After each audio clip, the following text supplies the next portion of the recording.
Pejgamberi sallallahu alaihi wasallam ka thënë: është namazi ai që mundson njeriu të jetë më afër Allahut. Namazi është shërues i shpirtrave të trazuara. Namazi është qetësues i të sëmurëve. Ushqimi i shpirtit, shërimi i zemrës është namazi. Namazi është gëzimi i zemrës time, bebza e syrit tim, a ludon e këtë dëshirë. Lumturia është ajo e cila çdo njeri synon, qoftë njeriu besimtar apo jo besimtar. Të gjithë njerëzit që jetojnë në mundim, punojnë dhe angazhohen për të sjellë vetes lumturi.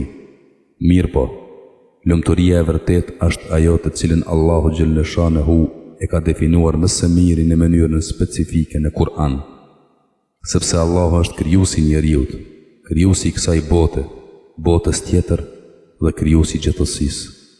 Dhe vetëm ai e di cila është rruga dhe burimi i lumturisë. Një prej gjërave më madhështore, prej veprave më të vlefshme, prej gjërave kryesore që njeriu e bën të lumtur është namazi. Pas besimit me Allahun xhallal shanehu, nuk ka vepër më të madhe se namazi.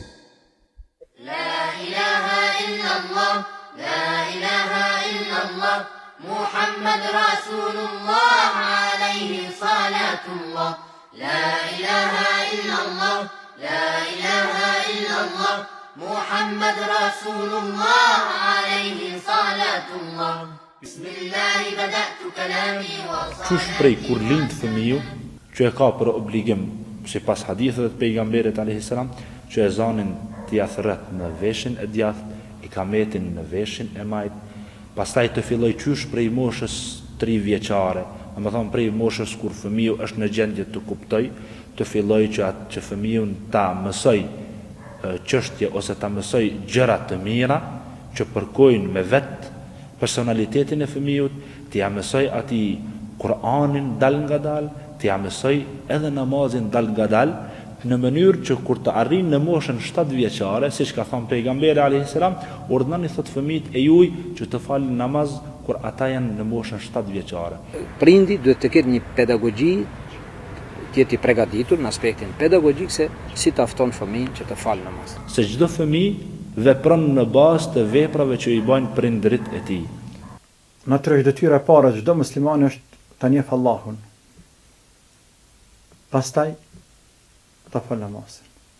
Hoffman dhe shumë grupe thot duke parë një qetësi të plotë gjatë meditimit, gjatë falës, thot besimtarëve, sidomos gjatë thënies së fjalës Allah, thot kemi një studimi nga aspekti psikologjik. Dhe kemi vërtet thot te aja e parë, Allah fjala thot diafragma, ky është muskuli i cili të kurret, nëse një jeton 60 vjet, një 478 milion herë. Ky muskull e ndan, nuk pushon pa pra, ka fazën kanon nga zgara e barkut. Ky muskull thot te fjala Allah, aja e parë ngritet lart, një përgatitet.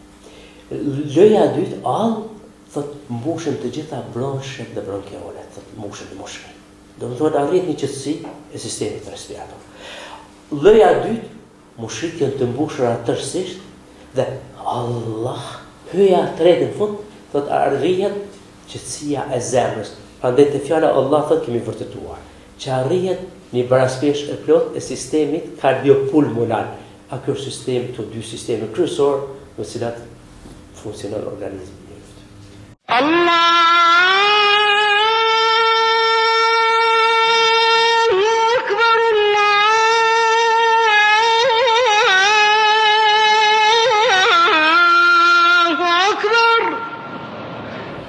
Fjala namaz në gjuhën arabe rrjedh nga fjala sala, që do të thotë dua në aspektin gjuhësor. Lutje me bu Allahut azza wa jall.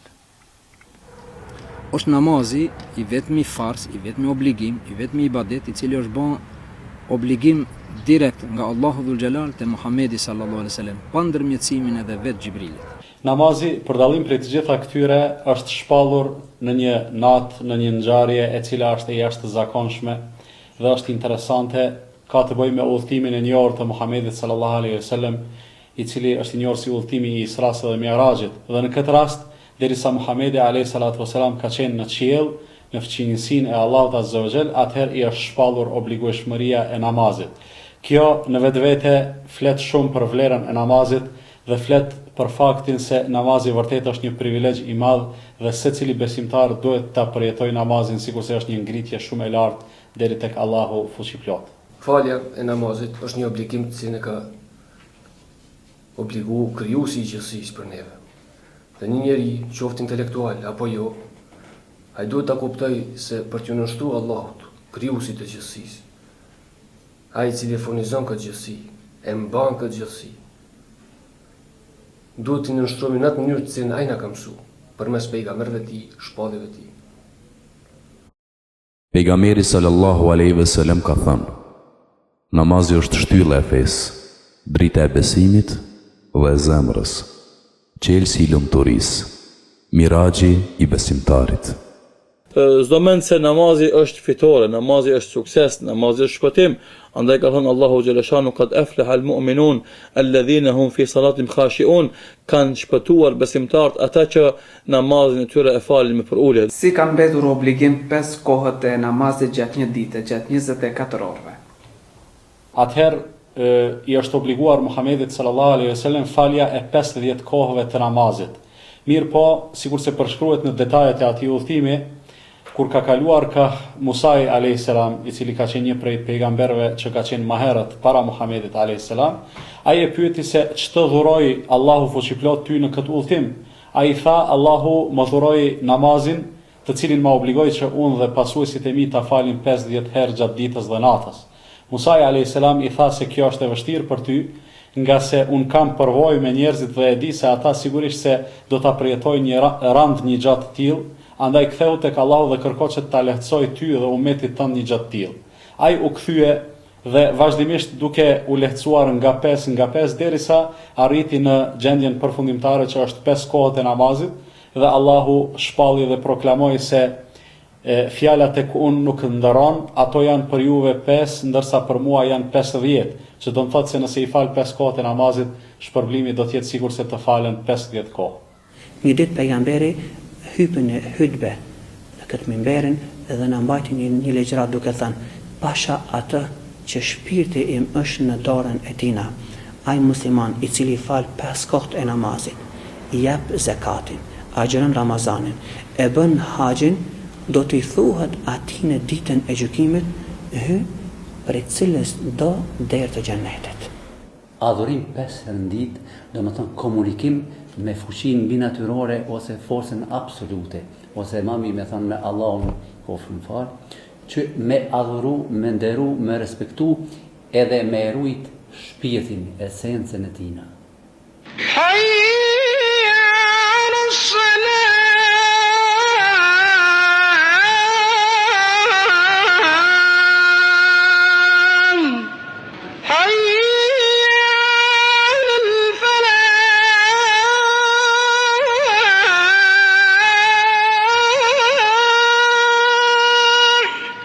Pasër ditë Allahu i të rëtë.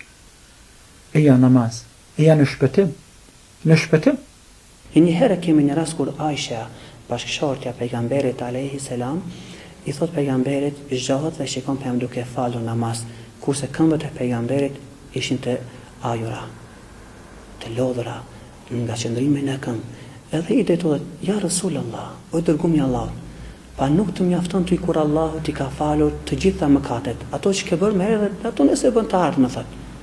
Kurse pejgamberi sallallahu alaihi wasallam ja kthen me një fjalë: "Efala akunu abdan shakura", a mos të jem një njeri falëndërues, një rob falëndërues ndaj Allahut. Muhamedi alayhi salatu wasalam, i cili një herë i ka pyetur shokët e vet se çka do të thoshit sikur se një njeri kishte para derës së shtëpisë së tij një lum i cili kalon aty pari dhe ai 5 herë në ditë del dhe pastrohet në atë lum, a do të kishte mundësi logjike që në trupin dhe petkat e atij njeriu të kishte ndonjë ndytësirë?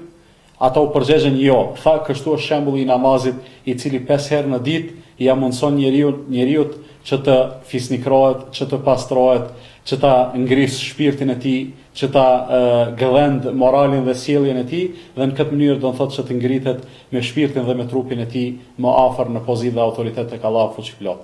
Njeriu i cili fal namazin 5 kohë në ditë, Përjet nuk ka mundësi as mendja me shkuar e myt vetë. Ati nuk I vyn barna qetësimi kur I vjen lajmi se ka vdek nana dhe baba dhe vllau dhe motra dhe burrë dhe gruaja. Rasulullahu sallallahu alaihi wasallam thot: nata ka një çast të këtill që muslimani I cili e kap atë dhe I kërkon një gjë të dobishme Allahut, Allahu ja plotëson. Namazi ka një domethënie shumë të madhe për atë njeri I cili gjendet në krizë shpirtërore, I cili gjendet në momente shumë të vështira, për shkak se namazi e ushqen shpirtin e tij.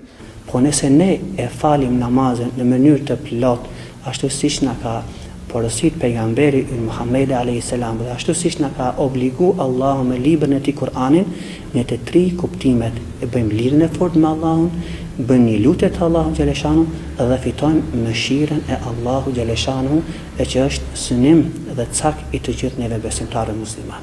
Namazi pra është një institucion I cili ndikon në aspektin psikofizik të njeriu, ndikon në aspektin, domethënë trupor, në aspektin mendor, e mbi gjitha dhe në aspektin shpirtëror. Është dokumentuar edhe me hulumtime të ndryshme se zbatimi I 5 namazeve ditore e ka efektin fiziologjik të njëjtë sikur me vrapu 5 kilometra në ditë çdo ditë, në aspektin e harxhimit të kalorive të tepërta. Namazi është shkolla më e lartë e koncentrimit njeriu, shkolla më e lartë e frymëzimit njeriu, dhe si till ajo vetëm sa I ndihmon njeriu që të jetë më kreativ, që të jetë më I freskët, edhe gjithsesi që ta ndij më tepër vlerën e jetës cilën e jeton. I dërguari I Allahut sallallahu alaihi wasallam thot: 2 rekate namaz të falura natën janë për njeriu më të dobishme se bota dhe se çdo gjë që ndodhet në të. Pejgamberi vet alayhi salatu wassalam ka pas probleme të mëdha sociale, shoqërore. Të mëdha, vetëm ai ka përballuar. Paqja shpëtimi Zotit qoftë mbi të gjithë muslimanët që ndjekin rrugën e tij. Kur ka pas ndonjë problem më të madh se zakonisht, I thot Bilalit: o Bilal, muezinit vet, na thret azanin, thot na pushon me namaz. Rihna bis salati ya Bilal. Na qetson zemrat me namaz. Pra, bën e kamet, thret azanin bën e kamet, futum namaz e ti harrojmë bile këto probleme të mëdha që ai kemi. Për këtë shkak pejgamberi sallallahu alaihi wasallam e kishte traditë dhe zakon kur kishte ndonjë problem apo të lashe, sikur se kanë treguar sahabët, kanë idha hazabahu shay faza ila salat, kur kishte ndonjë vështirësi apo ngushticë, nxitonte për të falë namaz, sepse në të gjente rahati, në të gjente qetësi, në të gjente domethënë prehje. Gjatë namazit në sistemin nervor lirohen disa substanca që quhen endomorfine. Substanca të cilat e nalin dhimbjen e trupit, në trupin organizëm, dhe dhimbjen në organizmin tonë. Prandaj ky endomorfin, posa të lirohet nga qelizat nervore, si dhe ngritet niveli I serotoninës, këto substanca që ne quajmë neurotransmitor, këto substanca ndikojnë në atë mënyrë që të arrihet pra marrëspeshja psikofizike, do të thonë qetësia e plotë e sistemit neuroendokrin. Namazi është me rëndësi të veçantë, të pazavendësueshme, të jashtëzakonshme, që njeriu e përgatit për të gjitha ato çka duhet edhe në këtë botë edhe në botën tjetër. Kur jemi te komponenta trupore, të shëndetit trupor, dobit e namazit janë të shumëfishta, filluar me pastërtinë e trupit. Obligimi që 5 herë në ditë të pastrohen pjesa më e madhe e trupit, automatikisht I parandalon infeksionet e ndryshme. Marrja e abdesit, që paraqet formën e parapërgatitjes së hyrjes në namaz, ujë ftoft. Ata të cilët për shembull marrin vazhdimisht ujë të ftoft, hyrja ujit në hund, tregon që ata njerëz faktikisht nuk vujnë nga sinusët, nga kallja e sinusëve maksilar apo frontal. Madje lëvizja e ujit të ftoft në fillim I ngushton enet e gjakut, pastaj ato lirohen, duke në këtë mënyrë thotë e arrin edhe efektin sekondar në sistemin kardiovaskular. Prayer is not for Allah so much as it is for us.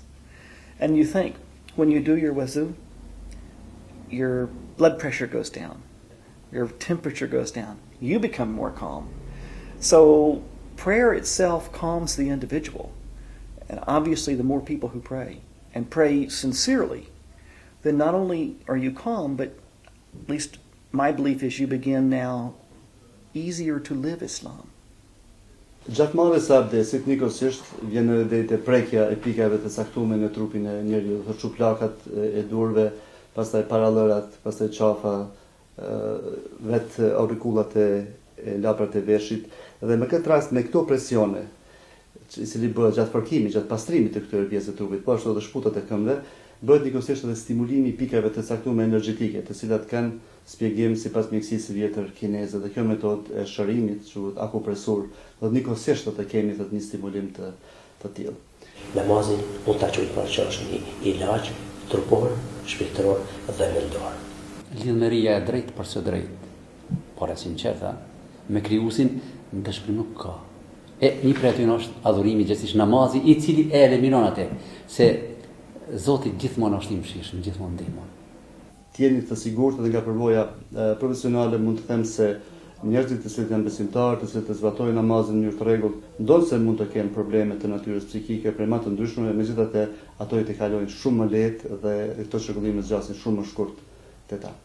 Në Kur'anin familjarët, falja e namazit apo urdhri për të falë namaz përmendet diku mbi 80 vende, që sinjalizon dhe na bën të ditur të gjithë neve se muslimani nuk mund të paramendohet që të bëj jetën e tij ose të jetoj me një fjalë duke mos e fal namazin. Ai që nuk e fal namazin e rënon besimin dhe islamin e vet. Pejgamberi ynë sallallahu alaihi wasallam ka urdhëruar: koka e fesë son është namazi. Ashtu siç nuk mund të jetë njeriu pa kokë, po ashtu nuk mund të jetë edhe feja pa namaz. Zoti i ka kriju njeriun për me njohur atë. Kjo qëllimi kryesor, esencial, fundamental i jetës dhe çdo personi që jeton në planet. Ai njeri i cili fal namaz mundet pi alkohol, të jetë alkoolist? S'mundet të jetë alkoolist. S'mundet të jetë. Ai njeri i cili fal namaz mund të përdor drogën? Ai s'mund. Ai njeri i cili fal namaz mundet me vjedh, mundet me plaçkit, mund të këndapoj, mund të tradhtej dikën, zbëhen bashkë ato. Tre armiqet që e mundojnë njeriu, që nuk duan ta lënë të bëj ibadet, janë shejtani, epshi dhe shokët e këqij. Koka e të gjithë të këqijave është shoku i keq. Një i ri që nuk i nënshtrohet dëshirave të këqija, që vijnë nga shokët, nëse e fal namazin, nëse nuk i lej ibadetet, namazi i tij është shumë i vlefshëm dhe këto ibadete kanë shumë vlerë. Se Allahu na ka mësuar në Kur'an se kur njeriu e fal namazin, ai gjithsesi do ta largoj atë prej veprave të këqija. Mirë po, në realitet shohim se vërtet ka njerëz që falen edhe nuk janë të këtill si duhet të jenë, atëherë defektin duhet ta kërkojmë te vetë njeriu. Pse namazi nuk po e arrin atë efekt që duhet ta arrijë tek muslimani. Kjo i ngjan sikurse një pacienti i cili terapinë e përshkruar nga mjeku nuk e përdor në mënyrë të drejtë dhe e shohim se ajo terapi nuk ndikon te ai dhe problemi nuk është te ilaçi, por problemi është te vetë mos disiplina e pacientit. Se njeriu i cili fal namaz dhe kur i drejtohet krijuesit, kur i drejtohet Zotit të madhruar me fjalën iyyaka na'budu wa iyyaka nasta'in, o Zot ty të adhuroj dhe ty të pështetem, nëse në çat rast nuk është në vetdije, nuk është me vete, ai namaz nuk është në rregull, duhet ta përsëritje. Që do të thotë ka bë teknik, ka bë lëvizje fizike, në aspektin shpirtëror është i shpras. Prandaj ai namaz nuk ndikon në përmirësimin e sjelljeve, edukatës, moralit, veprimtarisë së njeriu. Allahu e ka ndarë Fatihan në dy grupe apo në dy pjesë. Pjesa e parë është që i takon Allahut, ndërsa pjesa e dytë është që i takon njeriu të falësit të namazit. E mu mesi, ajeti i mesëm i kësaj kapitine është iyyaka na'budu wa iyyaka nasta'in, ne vetëm ty të adhurojmë dhe vetëm prej teje kërkojmë ndihmë. Që do të thotë se njeriu i dorëzohet plotësisht Allahut fuqiplot dhe në ato momente arrin që të lirohet prej të gjitha brengave të përditshmërisë së tij dhe e gjen qetësinë maksimale shpirtërore. Alhamdulillahi Rabbil Alamin, Ar-Rahmanir Rahim, Maliki Yawmiddin, Iyyaka na'budu wa iyyaka nasta'in. اهدنا الصراط المستقيم صراط الذين أنعمت عليهم غير المغضوب عليهم ولا الضالين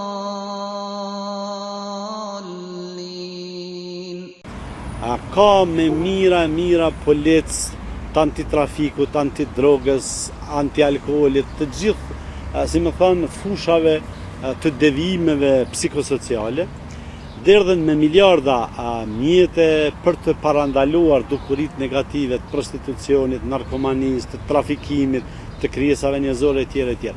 Ndërsa, e gjithë kjo do të mund të shmangej pa polici, pa gjyqe, pa ushtri, vetëm me pranimin e islamit nga njerëzit. Në momentin që njeriu e pranon me gjithë zemrën islamin dhe fillon të organizojë jetën e vet përmes islamit, ai nuk ka nevojë për frikë nga policët e nga gjyqtarët, sepse ai e ka frikë respektin nga krijuesi i vet. Ja shkëqytër Kisi Skaren, një fitues i çmimit Nobel në Amerikë, thotë unë jam menduar me këtë njohur. Jam menduar të shoh të smut të mit të që ka qenë të stresuar në të gjitha metodat. Por thotë besoni, me namaz e kum arritur, me namaz duke ju apo e kum arritur suksesin më të madh, prandaj mund të them lësht që namazi është si ilaç më i mirë kundër stresit. Gjatë namazit me përsëritjen e vazhdueshme të ajeteve kuranore arrihen disa efekte. Në një arrihet efekti i përmirësimit të kujtesës së njeriu, e dyta largimit të mendimeve të kota, mendimeve obsesive, të cilat në mënyrë automatike imponohen njeriu. Do thotë arrihet një qetësi e mendjes. Dhe paralel me këtë do thotë një redukim i ankthit dhe me kohë ulja e disponimit depresiv ose përmirësimi i disponimit. Kemi një prej thënie ku të pejgamberit alayhis salam që thotë namazi është dritë për besimtarët. Se filozofia namazit që stamë më parë është që të ndaloj prej të keqes, të ndaloj prej haramit. Në mbar botën ndryshojnë disa detaje lidhur me faljen e namazit. A është ky një problem i madh si për shembull ngritja e gishtit tregues, tekbiri në çdo lëvizje, lidhja e duarve apo diçka të ngjashme? Jo, forma e namazit, të gjitha ato kanë argumente, bajnë, do të thonë forma e namazit të pejgamberit sallallahu alajhi wasallam, dhe të gjitha ato forma janë të pranishme, dhe askush nuk guxon t'i thot dikujt se ti mos u fal në atë formë, po falun kët, por e mira do të ishte që namazi të bëhet në mënyrë të mos shkaktoj kokçarje dhe të mos shkaktoj biseda të ndryshme, kështu që të përçaj muslimanët në mbrendi.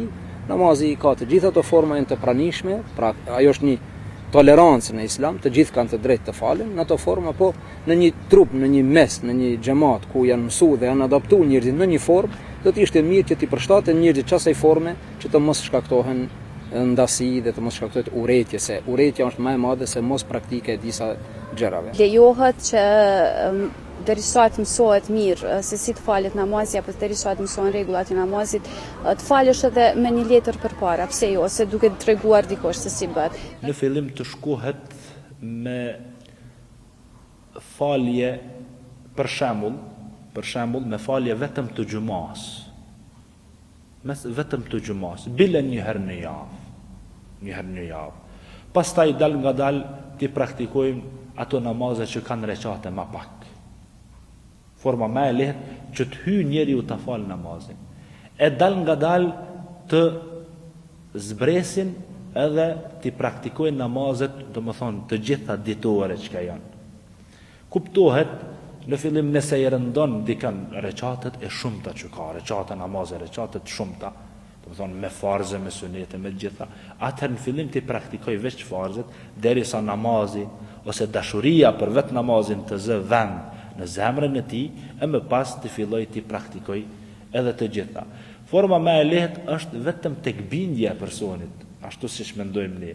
Nëse personi ka e krijon në vetveten e tij bindjen se nuk dihet a do të jetoj më shumë se në minutin ose në momentin se kur fletaj, nëse e krijon atë bindje se nuk dihet, edhe padyshim se nuk dihet kur është fundi i tij në këtë botë, domethënë çdo moment pritet dalja e njeriu prej kësaj bote në botën tjetër, atëherë padyshim se kjo është një bindje që do të ndikojë në intelektin e tij, në vend mendjen e tij që ta praktikoj atë dhe ta kryj urdhrin ndaj Allahut xhalla shanu. Nuk kam filluar me 5 kohët me startu qysh me një herë, pa ajo kurreshtja se si është me u fal, si është me kry këtë obligim të madh, këtë obligim parësor që e kemi në jetë, ka qenë diçka e paparashikueshme.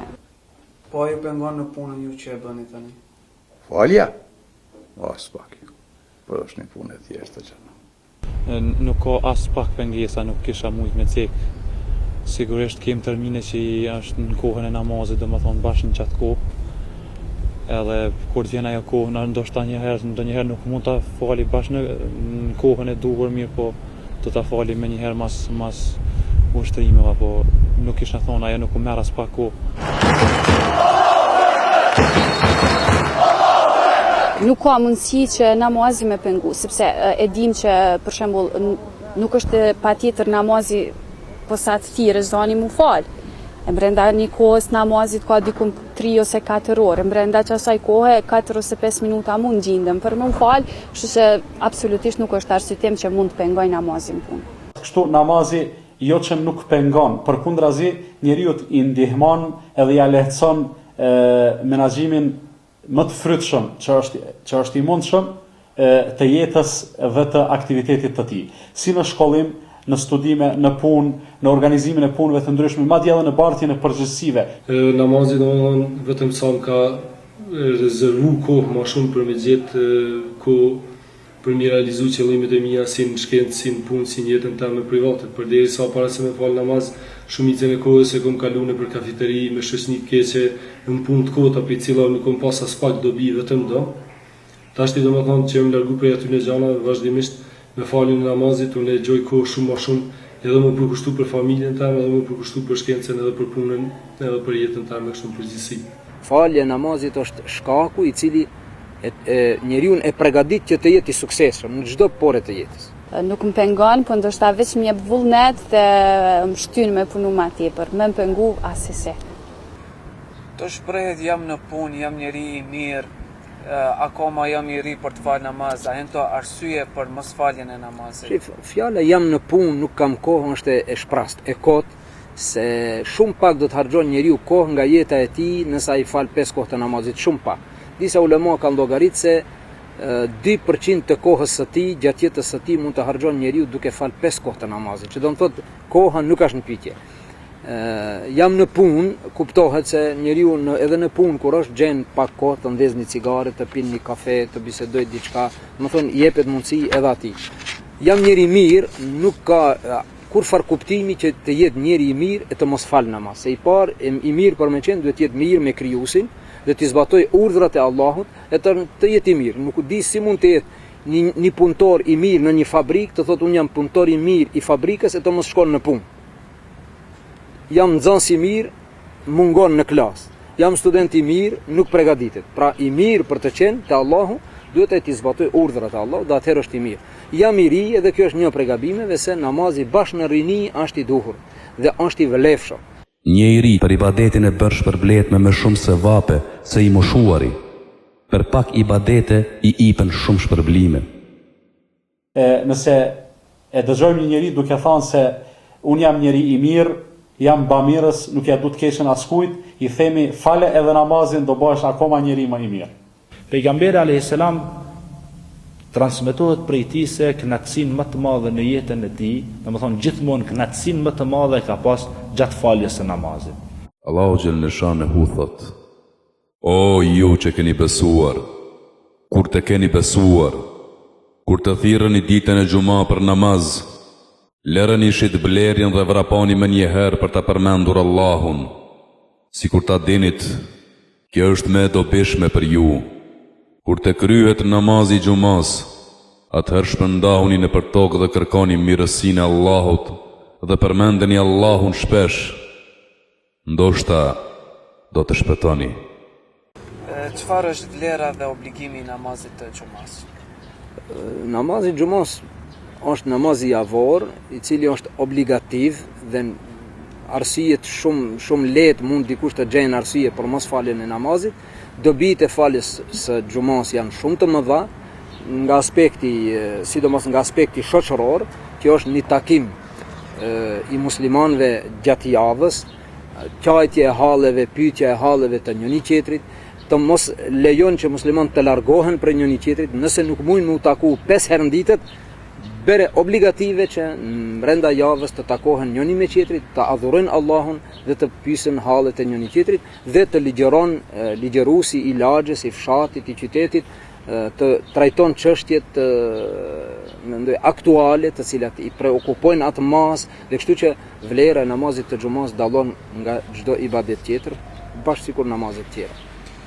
Namazi i falur me xhamat siguron barazinë, vllazërinë ndërmjet muslimanëve, rrit dashurinë dhe marrëdhëniet mes tyre. Xhamati mblidhet dhe bashkëbisedojnë me njëri tjetrin. Në këtë mënyrë mësohet për ata që kanë halle e nevoja e për ata që janë të sëmurë. Xhamati është shembulli më i mirë që muslimanët janë si një zemër, si një trup i vetëm. Çfarë vlere ka namazi i natës? Namazi i natës është ai i cili nuk zaventësohet me ndonjë ibadet tjetër. Allahu ka bërë mirësi mbi robin. Gjatë natës është një kohë kur duaja pranohet. Është mirë që muslimani ta kërkojë atë dhe ta fitojë mirësinë në këtë botë dhe në ahiret. Ka thonë pejgamberi alayhi salatu wassalam se namazi më i dashur te Allah mas farzeve, mas pesë farze, është namazi i natës. Atë dën Zoti shumë. I dërguari i Allahut sallallahu alaihi wasallam thot: Zoti ynë i bekuar dhe madhështor zbret çdo natë në pjesën e tretë të saj, në qiellin e botës dhe thot: A ka ndo kush që më thërret, që ti përgjigjem? A ka ndo kush që kërkon diçka nga unë, që t'ja plotësoj kërkesën? A ka ndo kush që kërkon falje nga unë, që ta fal? Çfarë vlere ka namazi në Mekë, Medinë dhe Mesjidul Aksa? Namazi në çdo vend në rruzullin toksor kudo që të falet është i njëjtë. Mendoj për xhamia sa flitë për xhamia. Xhamiat kanë vlerë për namazit jashtë xhamie.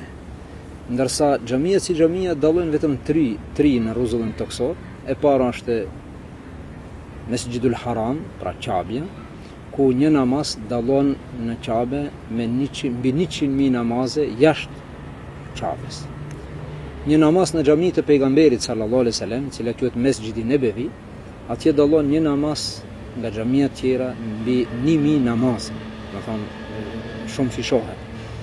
Mesjidul Aksaja, e cila është në Kudus, për fakt të keq është në robninë e çifutëve tash për tash, por atje një namaz vlen me më shumë se 500 namaze ndaj xhamive të tjera, por pos Mesjidul Haramit dhe xhamisë së pejgamberit sallallahu alaihi wasallam. Pra kjo është vlera e këtij në tri vendeve.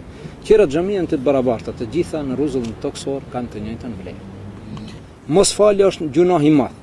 Tallja me ato që falen është gjunah më i madh.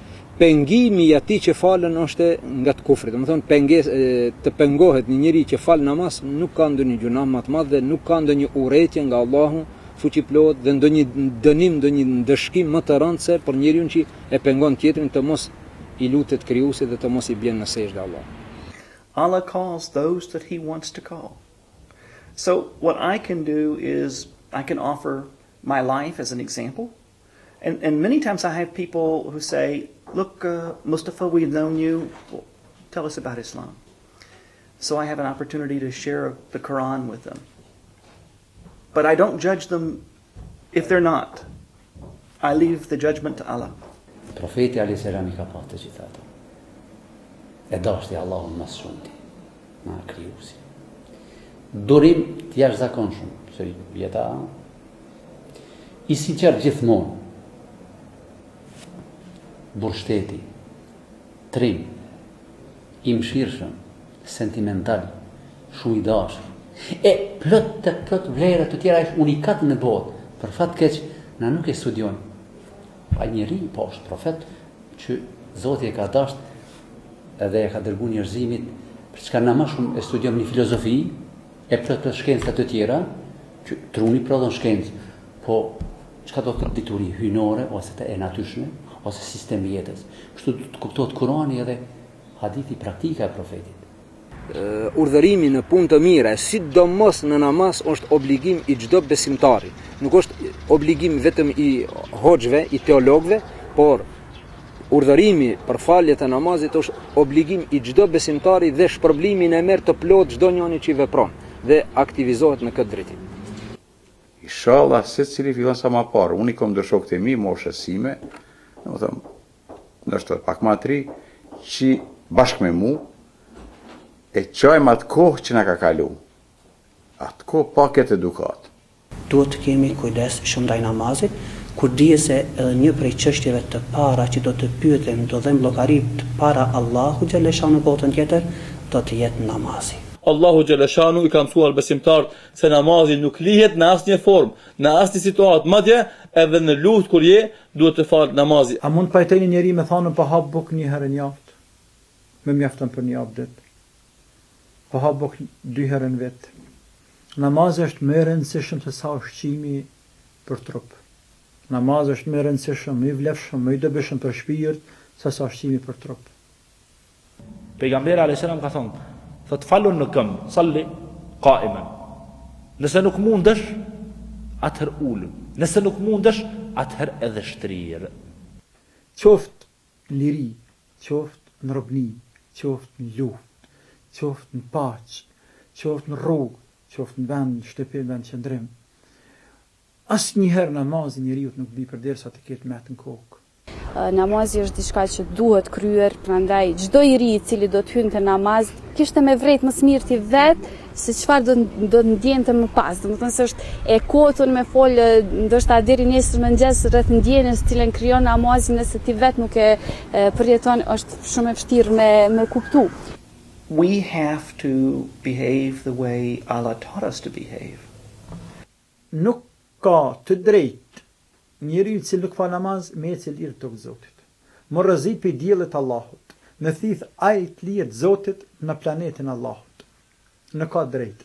Sepse po thot jo musliman, kjo fjala vetëm për musliman. Po deklarohet se jo musliman, ndërsa po vepron çka kundërshton atë çka po deklarohet ai.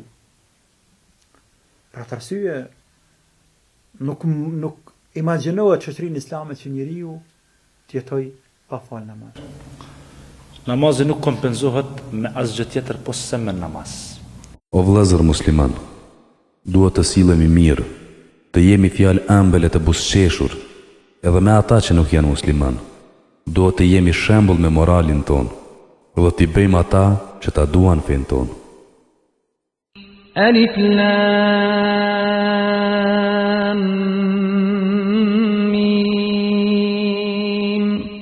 ذلك الكتاب لا ريب فيه هدى للمتقين الذين يؤمنون بالغيب ويقيمون الصلاة ومما رزقناهم ينفقون والذين يؤمنون بما أنزل إليك وما أنزل من قبلك وبالآخرة هم يوقنون أولئك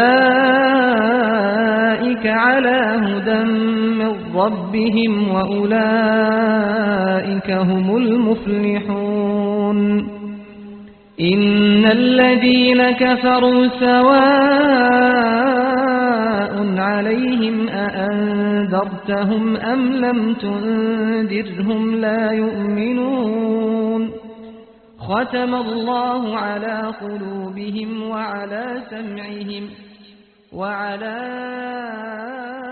أبصارهم غشاوة ولا